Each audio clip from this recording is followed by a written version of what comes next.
जय श्री कृष्ण। स्वागत है आप सभी का मेरे YouTube चैनल पर। आज मैं आपको भादो मास की कथा सुना रहा हूँ। अर्जुन बोले कि हे भगवान, आप कर्मों के संन्यास की ओर फिर कर्म योग की प्रशंसा करते हैं, इसलिए इन दोनों में से जो एक मेरे लिए भली भांति निश्चित कल्याणकारक हो वह साधन कहिए। भगवान श्री कृष्ण कहते हैं कि हे अर्जुन, कर्म संन्यास और कर्मयोग, कर्म संन्यास और कर्मयोग ये दोनों ही परम कल्याण के करने वाले हैं, परंतु उन दोनों में भी कर्म संन्यास से कर्मयोग साधन में सुगम होने से श्रेष्ठ है। हे अर्जुन, जो पुरुष ना किसी से द्वेष करता है, यानी किसी से बैर भाव नहीं करता और ना किसी की आकांक्षा करता है, वह कर्मयोगी सदा सन्यासी ही समझने योग्य है। क्योंकि राग देशादि द्वंद्वों से रहित पुरुष सुखपूर्वक संसार में बंधन से मुक्त हो जाता है। भगवान श्री कृष्ण कहते हैं, अर्जुन, जो व्यक्ति कभी किसी से ईर्ष्या नहीं करता, वह पुरुष सुखपूर्वक संसार में अपना जीवन व्यतीत करता है और बंधनों से मुक्त हो जाता है। क्योंकि इंसान की जो सबसे बड़ी दुख की पीड़ा है वह है ईर्ष्या, और ईर्ष्या के ही कारण अनेक प्रकार के द्वेष मन में उत्पन्न होते हैं। उपयुक्त संन्यास और कर्मयोग को मूर्ख लोग पृथक पृथक फल देने वाले कहते हैं, ना कि पंडित जन, क्योंकि दोनों में एक में भी सम्यक प्रकार से स्थिति पुरुष दोनों के फलस्वरूप परमात्मा को प्राप्त होता है। ज्ञान योगियों द्वारा जो परम धाम प्राप्त किया जाता है, कर्म योगियों द्वारा भी वही प्राप्त किया जाता है।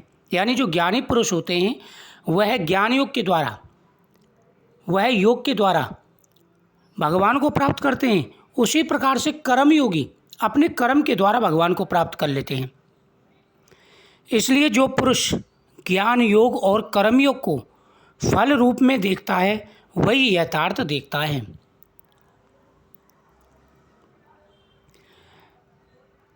परंतु हे अर्जुन, कर्म योग के बिना संन्यास अर्थात मन, इंद्रिया और शरीर द्वारा होने वाले संपूर्ण कर्मों में कर्तापन का त्याग प्राप्त होना कठिन है। संन्यासस्तु महाबाहु दुःखमाप्त योगतः योग युक्तो मुनि ब्रह्मा न चिरेणाधिगच्छति। अर्थात हे अर्जुन, कर्म योग के बिना अर्थात मन, इंद्रिय और शरीर द्वारा होने वाले संपूर्ण कर्मों में कर्तापन का त्याग प्राप्त होना कठिन है, और भगवत स्वरूप यानी भगवान के स्वरूप को मनन करने वाला कर्मयोगी परम ब्रह्म परमात्मा को शीघ्र ही प्राप्त कर लेता है। यानी संन्यास योग से भी बड़ा है कर्म योग। कर्म योग के बिना इंसान कुछ भी नहीं कर सकता। बिना कर्म के आदमी क्या करेगा? और कर्म योग के द्वारा ही इंसान अपने आप को वश में कर सकता है, अपनी इंद्रियों को वश में कर सकता है। संज्ञा योगी और कर्म योगी के लक्षण क्या हैं? योग युक्तो विशुद्धात्मा, योग युक्तो विशुद्धात्मा विजितात्मा जितेन्द्रियम सर्वभूतात्मा भूतात्मा कुर्वन्नपि न लिप्यते।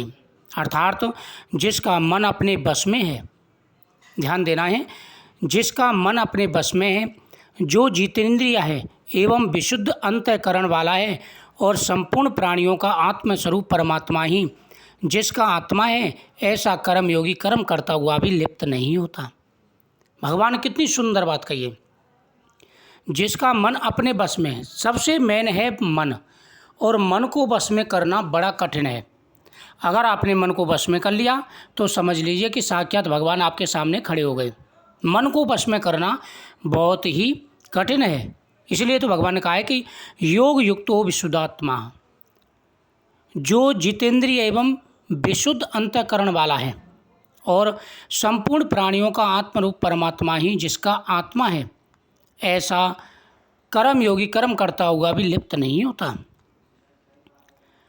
तत्व को जानने वाला, ध्यान देना, तत्व को जानने वाला संज्ञा योगी तो देखता हुआ, सुनता हुआ, स्पर्श करता हुआ और सूंघता हुआ, भोजन करता हुआ, गमन करता हुआ,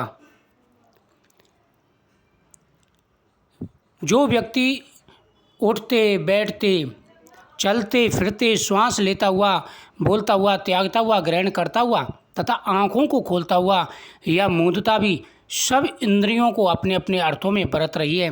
इस प्रकार समझकर निसंदेह ऐसा माने, मैं कुछ भी नहीं हूँ, करने वाला तो ईश्वर है, वह इंसान पवित्र हो जाता है, धन्य हो जाता है। ब्राह्मणाधाय कर्मणि संगतत्व करोति यह लिप्तते न सा पापेनम पदपत्रा मेवभ्यसः।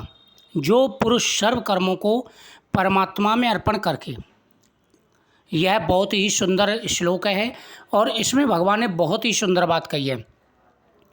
जो पुरुष सब कर्मों को परमात्मा में अर्पण करके और आसक्ति को त्याग कर कर्म करता है, यानी आपने कोई भी कार्य किया है, मैंने कुछ नहीं किया, सब परमात्मा ने किया है, इस प्रकार से जिसके मन में भावना होती है, आपका अपमान हुआ है या सम्मान हुआ है, आपने कोई अच्छा काम किया है या नुकसान हुआ है, सब परमात्मा को अर्पण कर दीजिए। लोग नुकसान को परमात्मा को अर्पण कर देते हैं, लेकिन जब बात आती है किस चीज़ की, श्रेय लेने की, तो अपने आप ले लेते हैं। ऐसा गलत है। जो पुरुष सब कर्मों को परमात्मा में अर्पण कर और आसक्ति को त्याग कर कर्म करता है, वह पुरुष जल से कमल के पत्ते की भांति पाप में लिप्त नहीं होता। कायेन मनसा बुद्धाय, यानी कर्मयोगी ममत्व बुद्धि रहित केवल इंद्रिय, मन, बुद्धि और शरीर द्वारा ही आसक्ति को त्याग कर अंतःकरण की शुद्धि के लिए कर्म करते हैं। युक्त कर्म फलम त्वा शांति माँ प्रोति नैष्टिकीम।